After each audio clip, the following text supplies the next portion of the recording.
aim for Bremner was to use MRI to measure the volume of the hippocampus of patients with PTSD and compare them to patients without a psychiatric disorder.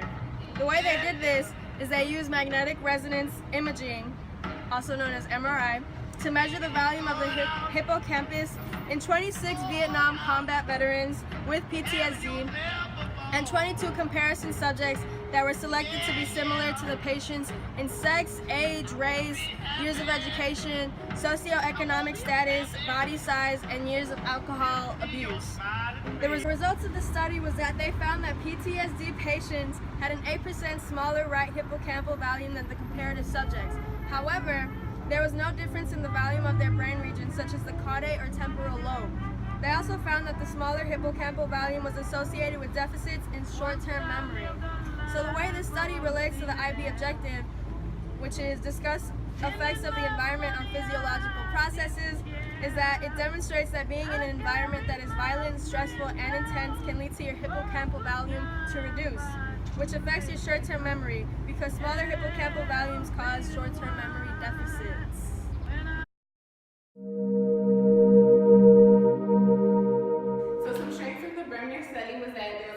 Consistency found between the smaller right hippocampal volume and PTSD patients, and also functional deficits in their memory. And then also the hypothesis was supported in the Bremner study, which was that small hippocampal volume is associated with short-term memory, verbal memory that is. And then they also applied similar concepts to animals. While the results found cannot be generalized to animals, they also found that some connections can be made. And then for the method, the use of a comparison group. So aside from the PTSD patients, they also studied those without PTSD. So it led them to make more accurate comparisons between the hippocampal volume in these patients. And then also there was a high control. They made sure that, like, while the demographics weren't really specific, they did make sure that they were like same gender, same sex, same race, and stuff like that.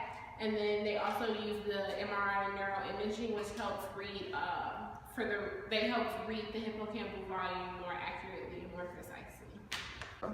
So some weaknesses of this study was that although it did have different amounts of patients, it was still a small sample size, which lowers the ecological validity of the experiment overall. And it doesn't apply to all patients with PTSD, although they did try their best to confound to the backgrounds of each. Also, the use of doing imaging on mainly brain regions such as the hippocampus and temporal and cortex were all done in the same thing, and although they were different regions, so it limited also the ecological validity. The weaknesses of the method were that all the patients were from Vietnam combat, and those that had PTSD, and other combat veterans weren't accounted for. Rosenzweig, 1972, was to explore whether certain experiences, such as those of an impoverished or enriched environment, produce physical changes in the brain. The way they did this was they had 3 male rats chosen from each of 12 litters and randomly allocated to one of 3 different conditions. The control condition, where rats were contained in an adequate space with food and water always available to them. In an impoverished condition, where the rats were isolated in a slightly smaller cage and in a separate room with adequate food and water still. And then the enriched condition, where 6 to 8 rats lived in a large furnished cage with a variety of objects for them to play with. The results of their study was that they found that the rats in the enriched condition had a thicker and heavier cerebral cortex. There was no significant differences found between the 2 groups, but the rats in the enriched condition produced larger neurons. So this study relates to the IB objective of discussing effects of the environment on physiological processes because it demonstrates that exposure to a more stimulating environment affects the weight and thickness of the cerebral cortex. However, this study's results can only be applicable to the brains of rats and not humans. Some traits of the Rosenzweig study was that it was done in a random order, which was by the code number. So that helped eliminate some of the experimenter bias. And then also there was consistency found throughout the different experiments, so that was good because had a more like accurate reading. Some strengths of the method was that it was more convenient to use the rodents than mammals or primates because the brain region was smoother in the rats than as opposed to humans and other mammals.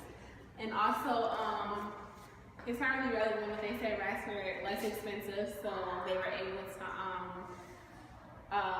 record like data from for multiple trials for rats. Yeah. And then also they conducted 16 experiments, so that also allowed them to view more if there were changes in different things that they found within each experiment. So, go. A weakness of the study was that the research was actually carried out in a laboratory setting, so therefore it doesn't provide an actual realistic setting for the animals. Also, it is questionable if the relationship could be made between animals and humans or just highly other mammals that exist.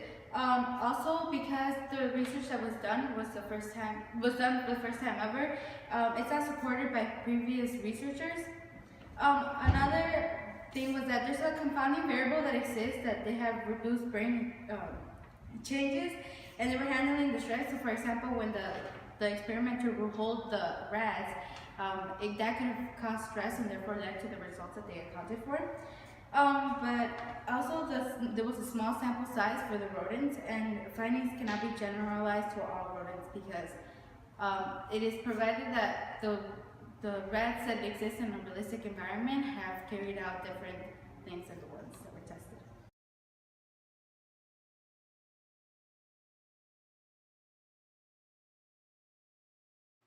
A real-life situation in which an environment has an effect on physiological processes is children who live or have lived in an abusive environment.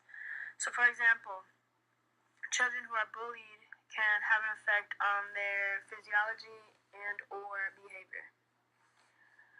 An abusive environment that some children specifically can face is one in which they cannot get out of nor have control over. Children can become susceptible to falling into a living environment into an abusive environment due to their lack of freedom and authority. An abusive environment or relationship can be subcategorized into the types of abuses one endures. Abusive environments children are more inclined to experience are ones that are physical, sexual, emotional, or psychological. A physically abusive environment is where there is the inflicting of injury on a child by another person, such as a parent, adult, or another child. A sexually abusive environment is where there is sexual behavior that takes place between an adult and child, or between two children, one of whom is forcefully dominant or older. Emotional abusive environments are where a child's self-concept is verbally or psychologically belittled, making them feel unworthy of love or affection. Expanding on that, psychologically abusive environments are hard to prove. It can vary from threatening a child with violence, denying the child access to others, or confining the child to their home.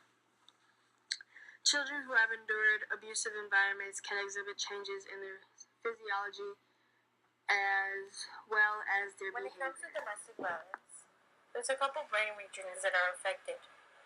These regions include the midbrain section of the limbic system, the cortex, corpus callosum, and the cerebellum.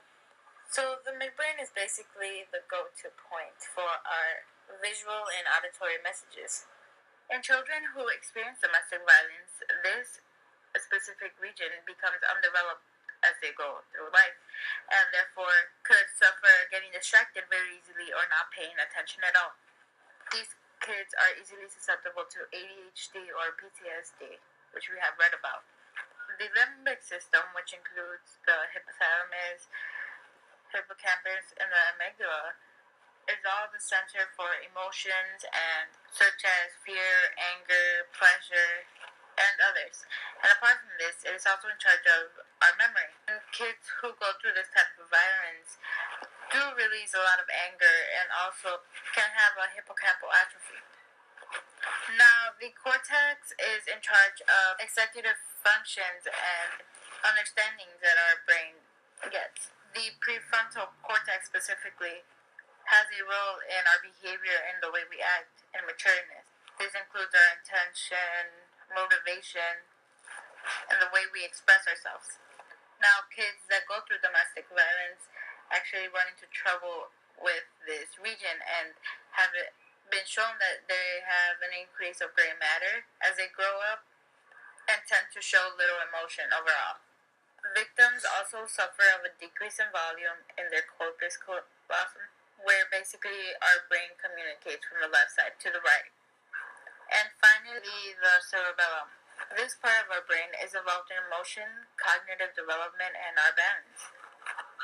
For the children who have experienced domestic violence, the volume in this region also decreases due to traumatic experience. Due to the fact that these children are in such violent and abusive environments, they are more susceptible to having enhanced brain activity because anger is their go-to adaptive response. There is a study that shows that children with documented exposure to violence in their home have higher brain activity in the brain's anterior insula and amygdala when presenting angry faces as opposed to sad or happy faces. Child abuse and domestic violence are very relevant today. We decided to refer to these specific real-life situations due to the rates of child abuse and domestic violence in society. These violences really leave lasting impacts on the victim. The violent and aggressive environment these victims are placed in often leads to the neural changes previously mentioned. Violent and aggressive environments may cause the victim to be more aggressive and fearful as they grow. While these changes may seem like they are just physical changes, the brain is actually changing as well. Alongside PTSD situations and situations dealing with animals, child abuse and domestic violence situations are a prime example of how environmental factors influence our physiology.